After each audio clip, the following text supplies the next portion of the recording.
चंडीगढ़ में जापान के डेलीगेशन के साथ हरियाणा के कृषि मंत्री जेपी दलाल के साथ एक बड़ी बैठक चल रही थी और ये बैठक बहुत ज्यादा महत्वपूर्ण इसलिए भी थी क्योंकि इस बैठक में एक बात को लेकर सहमति बननी थी और सहमति बन भी चुकी है। हॉर्टिकल्चर किसानों के लिए लोन लिया जाएगा। जापान की एजेंसी जीका ने अब लोन देने का फैसला किया है। 2500 करोड़ रुपए का लोन लिया जाएगा। जेपी दलाल इस बात की जानकारी देते नजर आ रहे थे। किसानों की फसल अच्छे दामों में बिकेगी। जेपी दलाल ने यह भी कहा किसानों की आय बढ़े, इस दिशा में काम किया जा रहा है। आने वाले समय में किसानों की आमदनी भी बढ़ेगी, ये भी दावा किया जा रहा है। इस मीटिंग की तस्वीरें आपके सामने है इस वक्त जो आप देख पा रहे हैं। इस मीटिंग के बाद खबरें अभी तक के स्टेट हेड जितेंद्र चौधरी ने कृषि मंत्री जेपी दलाल से बातचीत की। बाकी जो डेलीगेशन के सदस्य हैं उनसे भी बातचीत की। तो क्या कुछ बातचीत के बाद निकलकर सामने आया, आइए एक बार आपको सुनवा देते हैं।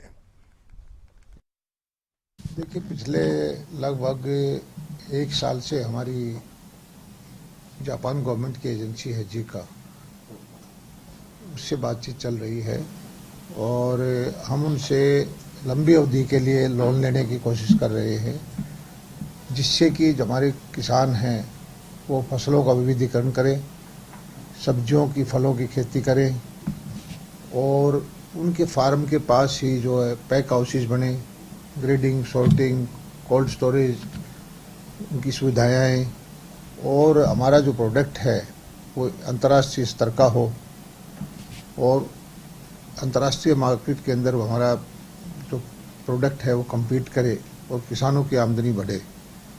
इस दिशा में काम हमारा चल रहा है। पिछले दिनों हम जापान गए थे और हमारी बड़ी एक हफ्ते जापान के अधिकारियों से, जीका के, वहाँ के कंसल्टेंट के सबसे बात हुई थी।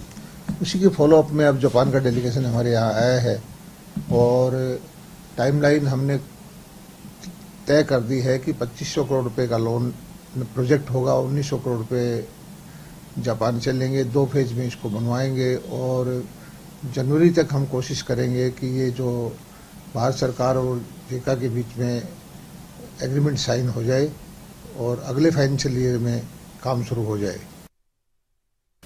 देखिए, जापान की जो एजेंसी है जीका, इसके साथ लगभग 2500 करोड़ का हमारा लोन नेगोशिएट हो रहा है।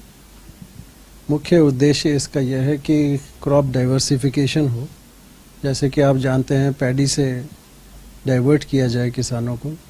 सेकंड ऑब्जेक्टिव है कि किसानों की इनकम बढ़े और तीसरा है कि जो प्रोड्यूस है किसान का वो जल्दी से जल्दी कोल्ड चेन मैकेनिज्म में आ जाए और आगे प्रोसेस होके इंटरनेशनल स्तर तक उसकी मार्केटिंग की जाए।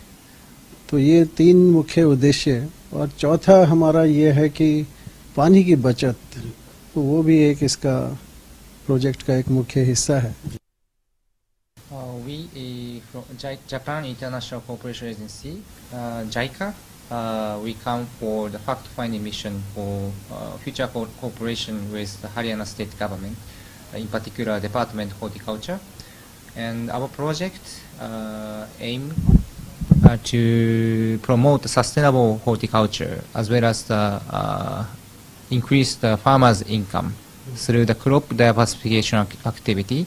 It is conversion from the paddy production to the horticulture crops production to mitigate the excess use of water, especially groundwater. This is one of the biggest issue in Haryana. So one of our project activity is to promote crop diversification.